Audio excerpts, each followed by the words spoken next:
não tô ouvindo nada. Opa! Bora. Pra virar, né? Dá pra ver. Opa, você tá meio sumido. Opa, é pra cá. Aí, ó. Aí. Isso, mano. Isso, agora. Soltar o rec lá. Pega a sua Bíblia, fica no jeito aí.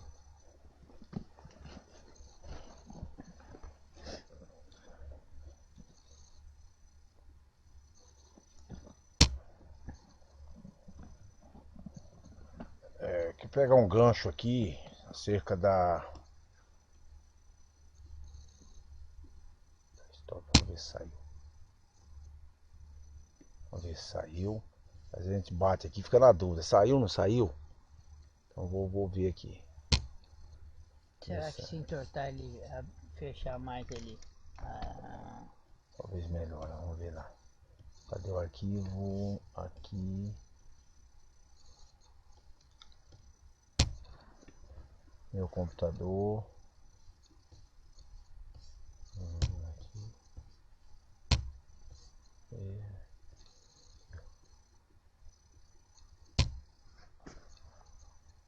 Eu não sei o que significa nada dessas coisas. Eu sei que tem Bíblia.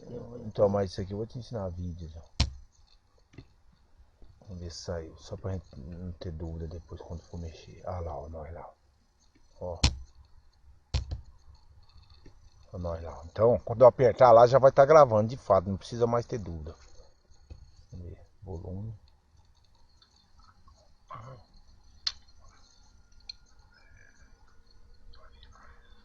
Olha lá. Tá real, viu? A voz tá boa. É, microfone bom, hein? Tá bom, vamos trabalhar. Não vou mais ter dúvida não, tá? Quando eu apertar agora é real, viu, Varão? Só foi um teste, tá?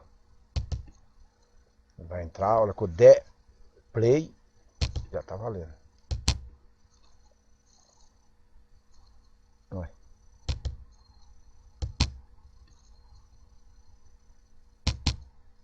Ah não, ela já tá aqui, ó. Por isso que eu tô apertando, tá dando errado.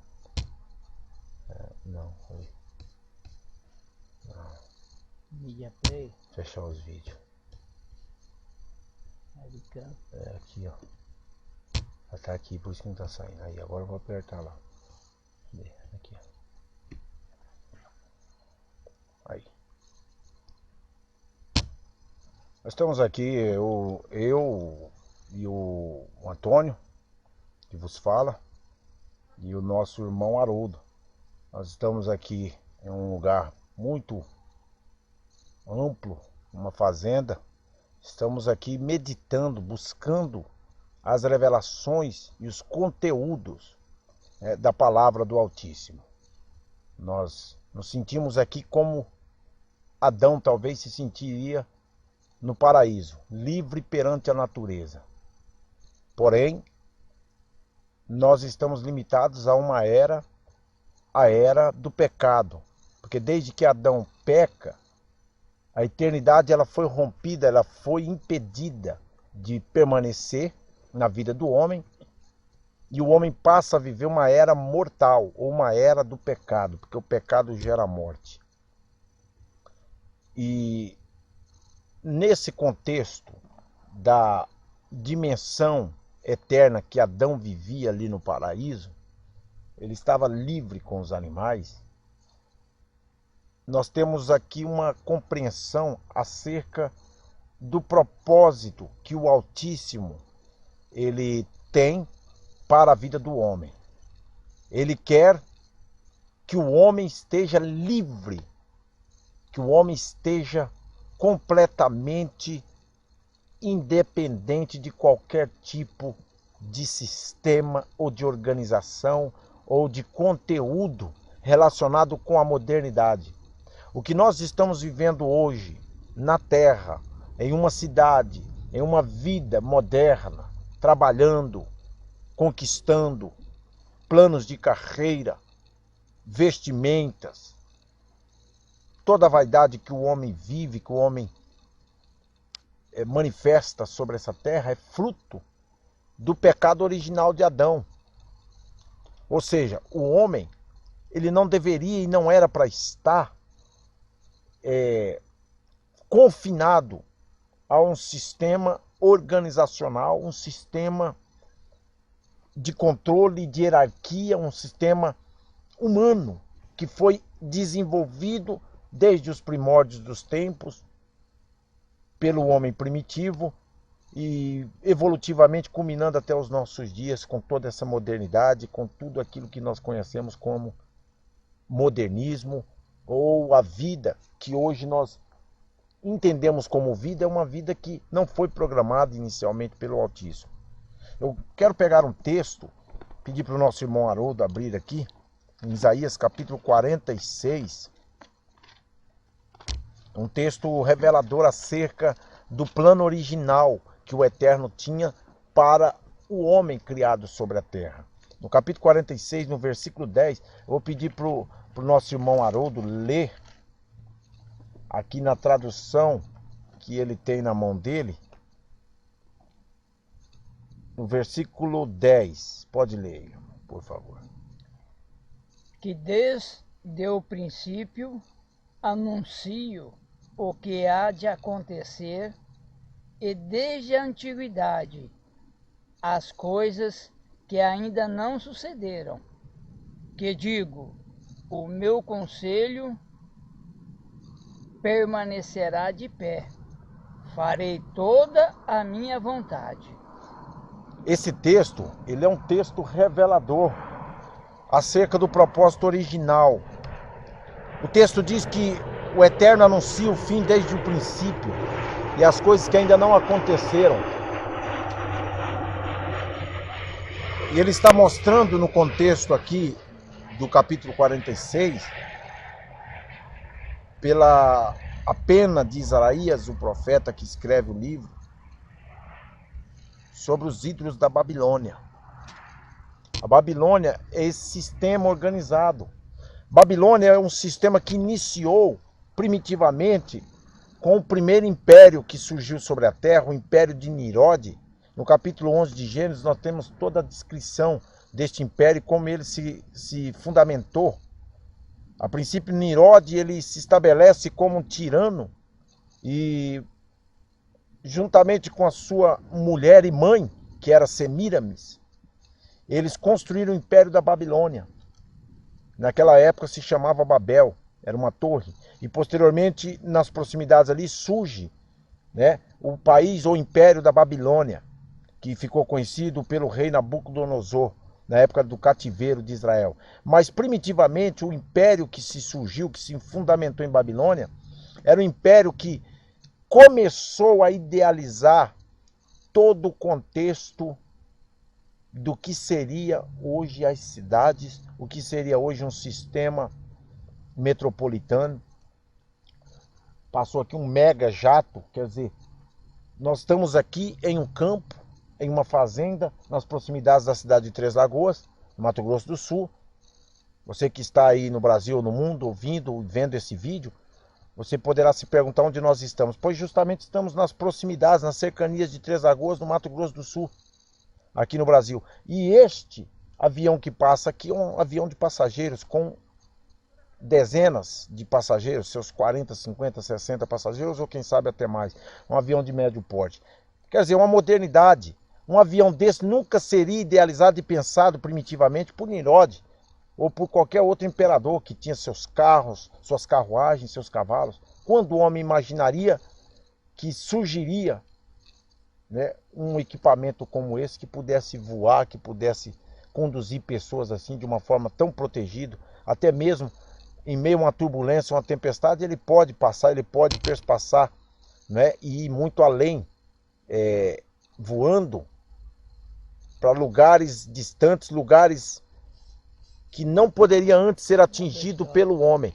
Então, hoje nós estamos vendo que o homem evoluiu, mas primitivamente o homem idealiza um controle sistematizado, um controle sistêmico, portanto, em que as características deste controle era que as faculdades mentais, o raciocínio, os ideais, os planos, os propósitos do homem estivessem controlados.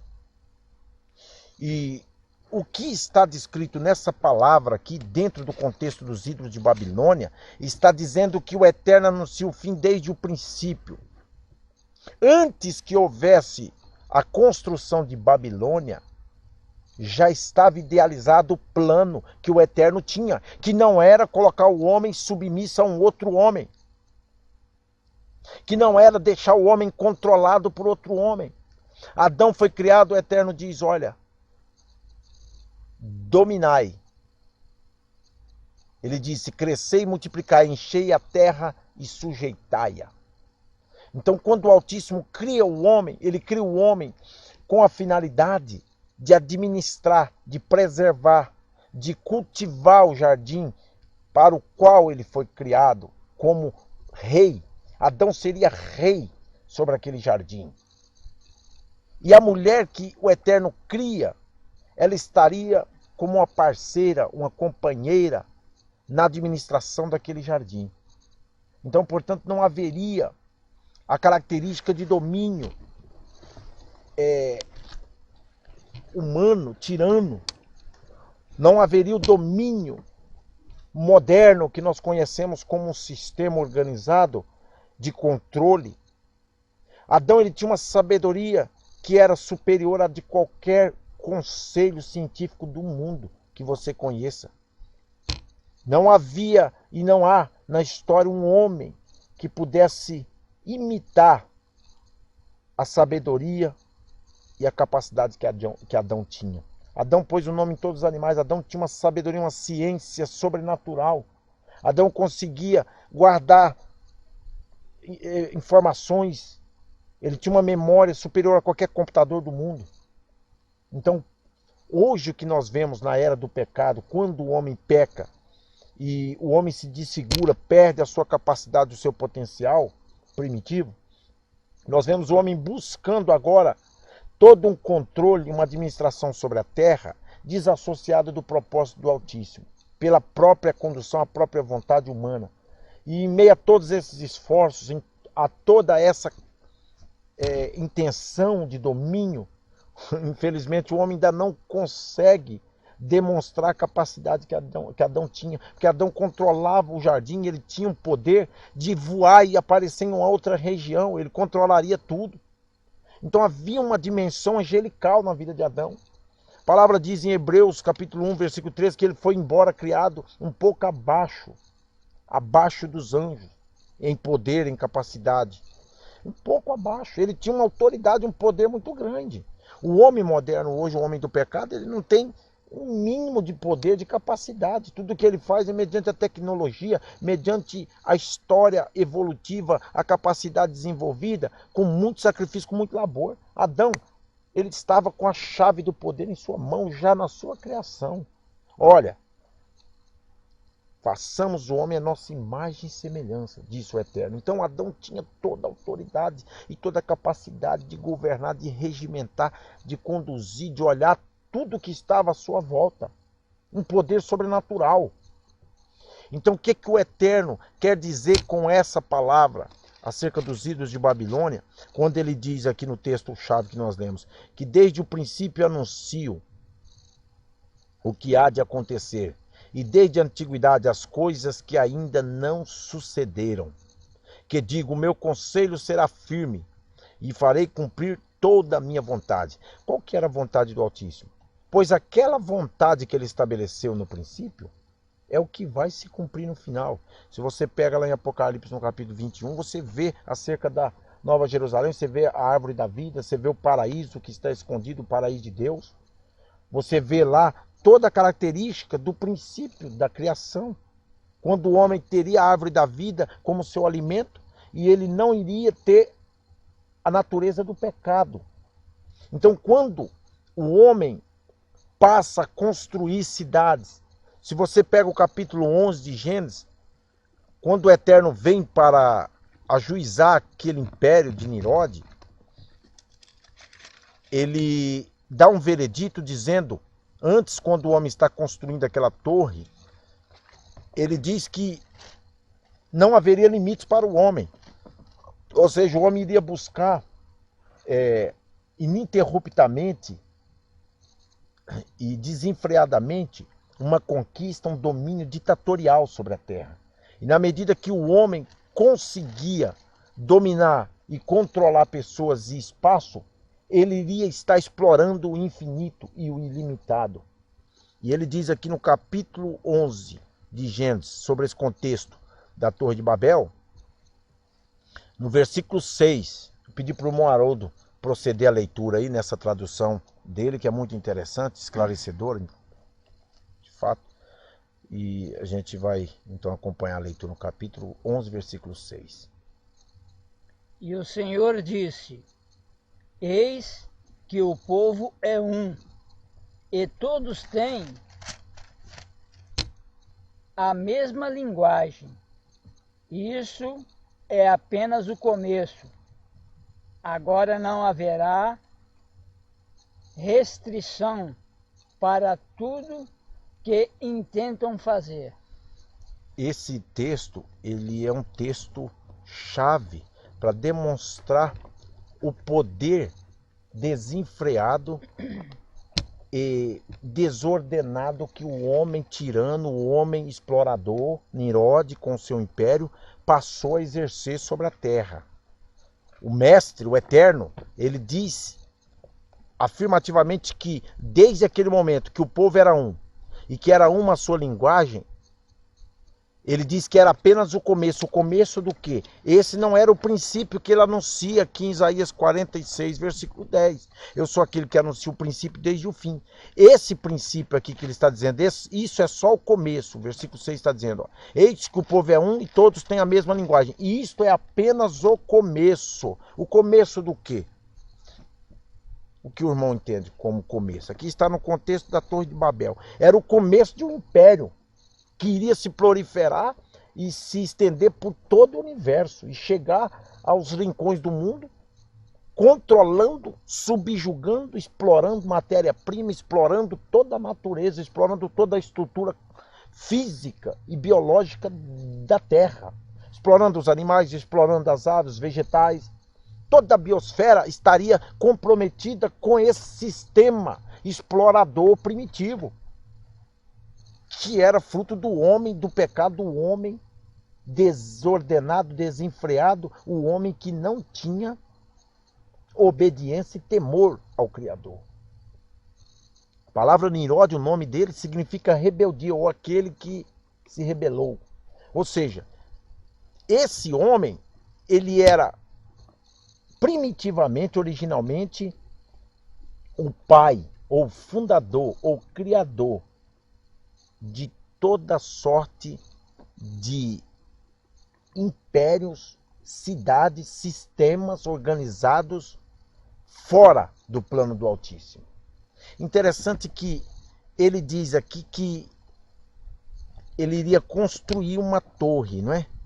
Versículo 7, leia aí, por favor, irmão, para nós entendermos melhor o contexto do que nós estamos vivendo hoje em relação ao que originalmente o Eterno planejou para a vida do homem. Veja o versículo 7. Capítulo 11, versículo 7. Vinde, desçamos e confundamos ali a sua linguagem, para que um não entenda a linguagem de outro.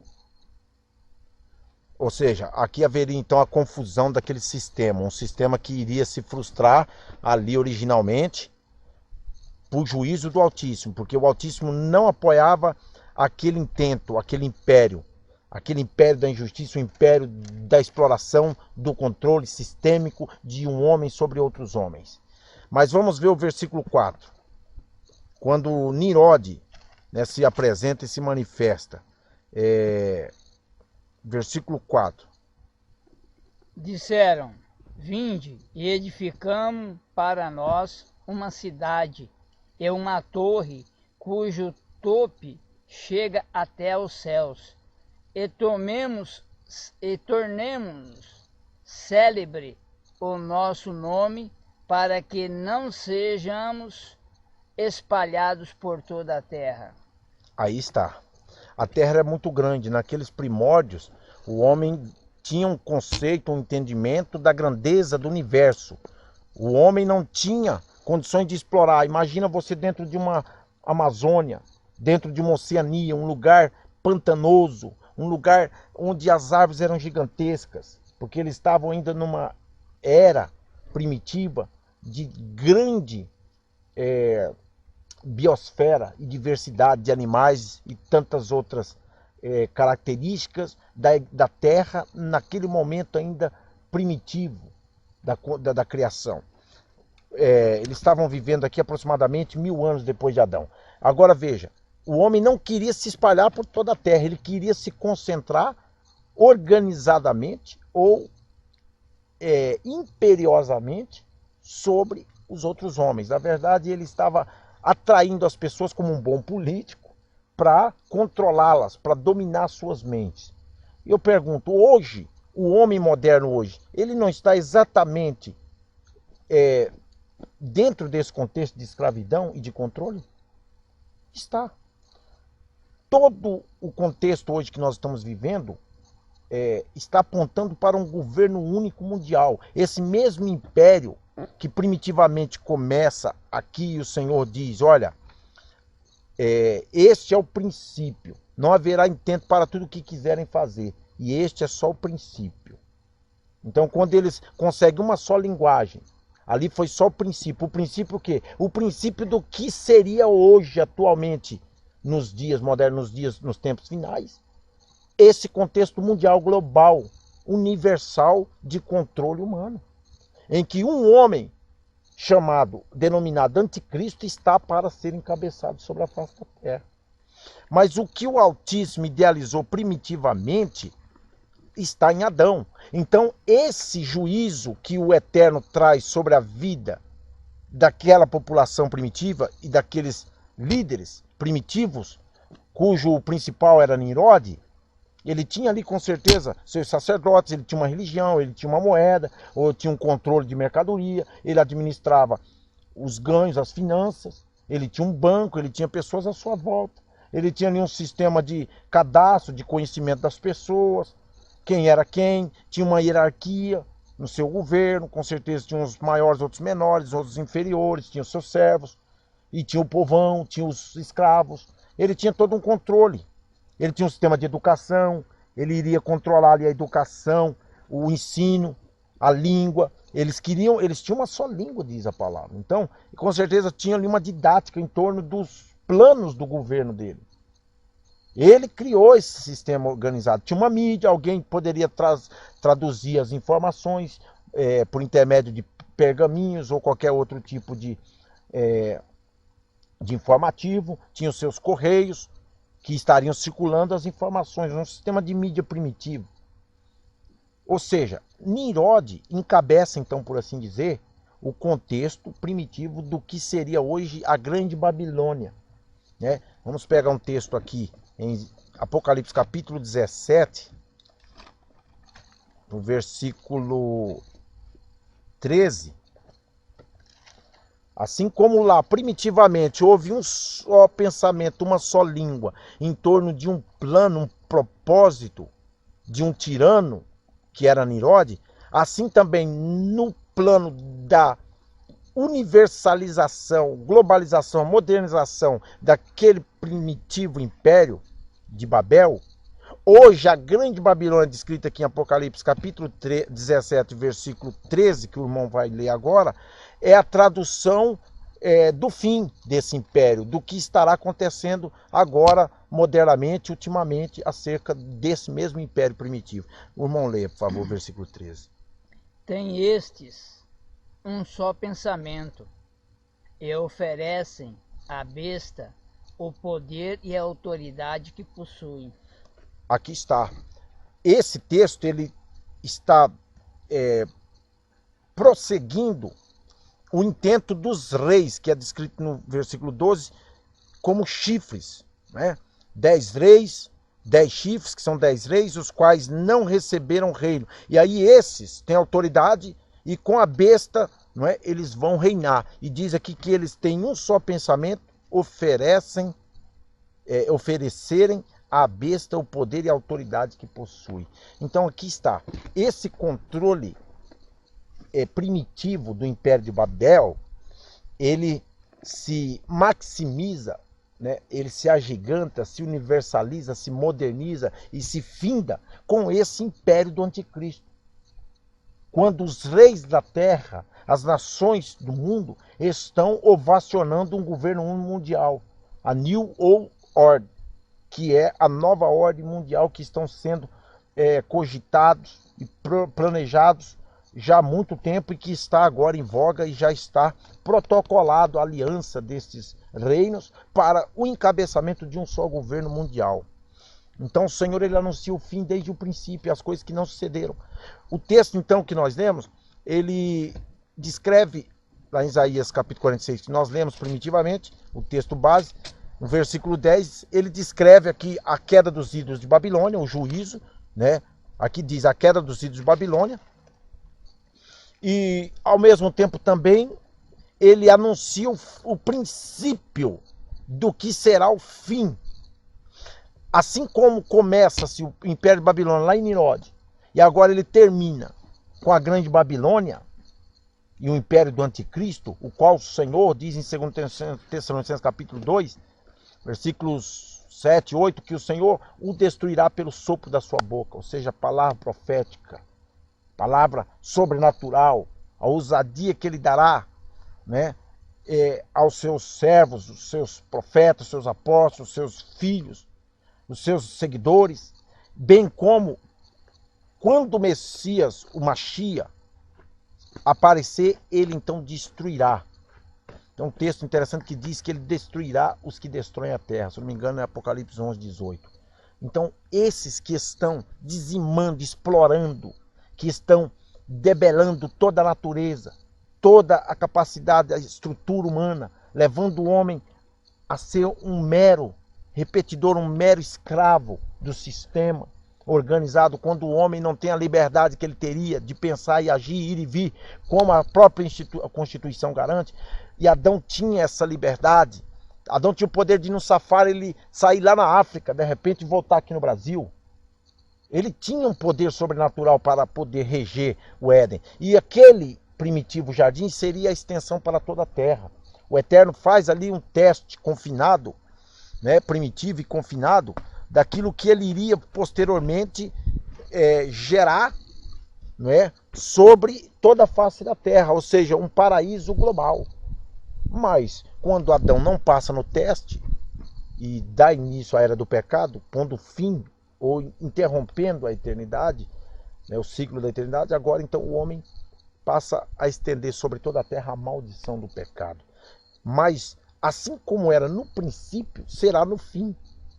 Assim como Babel começa primitivamente com Nimrod e se estende agora para o encabeçamento global do anticristo, pelo voto das nações, pelo o acordo das nações, assim também o primitivo Adão, inocente, santo, puro, que reinaria sobre o paraíso chamado Éden, vai se estender para o paraíso chamado Terra. Eu quero concluir então essa nossa meditação, esse nosso estudo acerca do princípio e do fim do universo, das coisas e da era do pecado. Eu quero ler o capítulo 21 aqui de Apocalipse, que fala sobre os novos céus e nova terra. O capítulo 21 fala, em outras palavras, traz a restauração ou a extensão do paraíso primitivo para toda a face da terra, que agora, né, está amaldiçoada, mas que após a eliminação do império do anticristo, império de Babilônia, que corrompe os reis da terra, que traz toda a sorte de prostituição e de imundície sobre a face da terra, aquele primitivo império de Babel, que agora é o que nós estamos vendo sobre o universo, esse sistema de controle, de organização em torno, né, dos interesses, das vontades humanas, do domínio humano, exploração humana, culminando com a vinda e manifestação do anticristo, será destruído. Não ficará pedra sobre pedra. O Eterno vai restaurar a terra ao primitivo jardim do Éden. A terra será um paraíso perfeito. O homem voltará a ser inocente, voltará a ser como anjo, como foi Adão. Eu acredito que o homem não vai nem usar mais roupa. Todo esse tipo de coisas que o homem criou, fruto das obras humanas sobre a terra, isso tudo será extinguido. E os novos céus e nova terra vão trazer o primitivo jardim do Éden, né, sobre a extensão de toda a terra. O irmão, leia, por favor, o versículo 1 do capítulo 21 de Apocalipse, você que tem a sua Bíblia e pode acompanhar. Vi novo céu e nova terra, pois o primeiro céu e a primeira terra passaram, e o mar já não existe. Ali, ó. Veja só. O novo céu e nova terra, pois os primeiros passaram. Quais os primeiros? Essa terra amaldiçoada, para a qual Adão começou a habitar. Ele foi expulso do Éden. Então, a primeira terra e o primeiro céu são esses. Quando Adão descobre o primeiro céu e a primeira terra saindo do Éden, já estavam amaldiçoados. Esses vão passar. Serão novos céus e nova terra, onde habita justiça, diz lá no outro texto, em 1 Pedro. E continua o versículo. O mar já não existe. Esse mar aqui é a divisão das nações. Ou seja, é o controle humano. As divisões de reinos e nações. Isso já não mais vai existir, diz aqui o texto. Porque mar na Bíblia profeticamente representa nações, povos. Continua o versículo 2. Continua, versículo 2.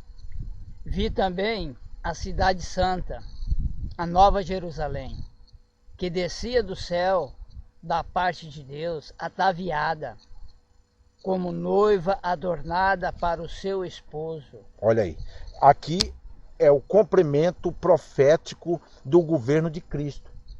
Quando Cristo, casando com a noiva, que é os salvos, os santos, restaurados, ressuscitados agora para viverem com Cristo sobre essa terra. Então eles vêm nessa nova cidade, é uma cidade eterna, na verdade é uma figura aqui, né, sobrenatural da cidade que inicialmente o Eterno idealizou na terra, num plano físico, um plano terreno, com Jerusalém.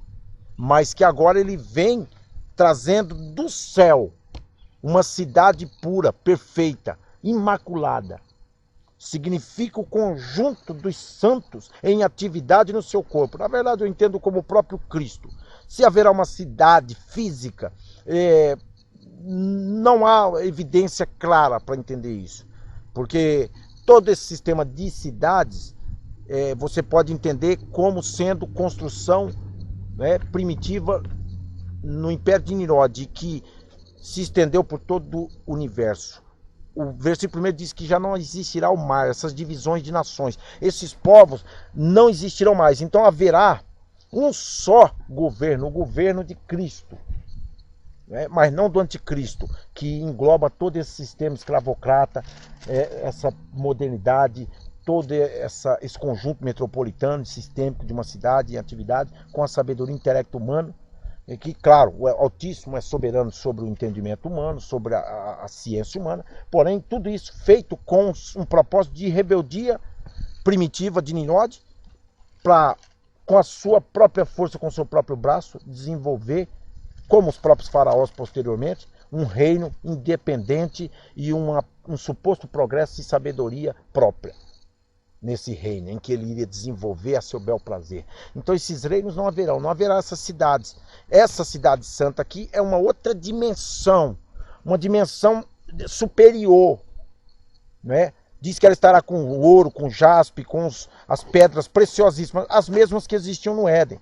E no Éden não existia cidade. Então essa cidade eu entendo como sendo uma habitação santa do Altíssimo, uma dimensão sobrenatural que vem com os eleitos para essa terra, que será restaurada ao molde do princípio. Continua a leitura aí.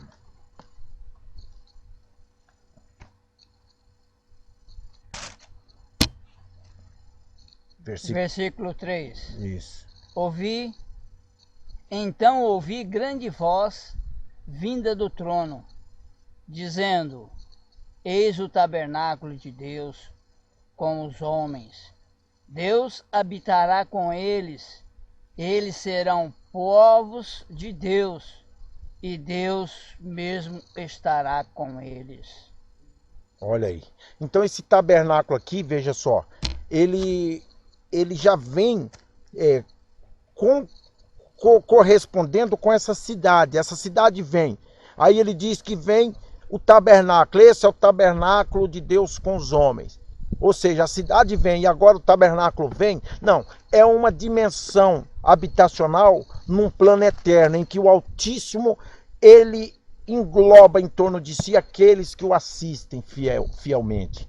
Os que estão eleitos, que estão salvos, separados, ressuscitados e restabelecidos agora numa dimensão eterna, para viver e morar com o Altíssimo. Então esse tabernáculo ele vai muito além de uma visão física, não é um tabernáculo terreno, construído de pedras. Né? No Salmo 84, muito linda a expressão, né, inspiradora de Davi, dizendo: quão amáveis são os teus tabernáculos, Senhor, Rei meu e Deus meu. O pardal encontrou casa e a andorinha ninho para si onde acolhe seus filhotes. Eu, os teus altares, Deus meu e Rei meu. Né? Ele não está dizendo de um tabernáculo físico. Quando entrarei e me verei ante a face do Altíssimo. Bem-aventurados os que habitam em tua presença, louvam-te perpetuamente. Ele está falando de uma dimensão sobrenatural. No Salmo 91, aquele que habita no esconderijo do Altíssimo, a sombra do Onipotente descansará. Isaías 66, versículo 1, o céu, o meu trono, a terra, os cabelos dos meus pés. Que casa me edificareis vós? Qual será o meu lugar de descanso? Então, uma dimensão sobrenatural em que o Altíssimo agora vem, o próprio Rei eterno, vem habitar sobre a terra com o homem, na figura de seu Filho. Então, isso se cumpre nesses tempos finais, após esse império, essa era do pecado ser dizimada com a manifestação e aparição do anticristo, do iníquo, do filho da perdição, a besta. Então aí entrar-se-á novamente o ciclo da eternidade, quando a terra será restaurada. Amém, meu querido? Amém. Então é isso.